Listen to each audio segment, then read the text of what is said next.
Hi friends, இன்றைக்கி என்ன செய்ய போகிறோம்னா பாசிப்பருப்பு அசோகா அல்வா தான் செய்ய போகிறோம். பாசிப்பருப்பை நல்லா வேக வச்சு அரைச்சி எடுத்துக்கலாம் மிக்ஸி ஜாரில். பாருங்கள், அரைச்சி எடுத்துக்கிட்டோம் எல்லாத்தையும். அதுக்கப்புறம் கோதுமை மாவு கொஞ்சோண்டு ஒரு கொஞ்சமாக எடுத்துக்க வேண்டியதான், ஒரு 2 கரண்டின்னு வச்சுக்கோங்க. அந்த கரண்டியில் அதுமாரி எடுத்துக்கிட்டு கிண்டிக்கணும் எண்ணெய் ஊற்றி. அடுத்து பாசிப்பருப்பு அரைச்சி வச்சுக்கோங்கள, அதை ஊற்றிக்கலாம். ஊற்றி நல்லா கிண்டிக்கலாம். அதுங்க அடுத்து நெய் போட்டுக்குவோம். பழத்துக்கு நான் நிறையா நெய் ஊற்றிருக்கேன்.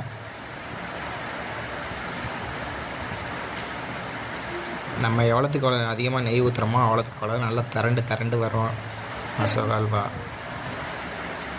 நல்லா சூப்பராக இருக்கும்.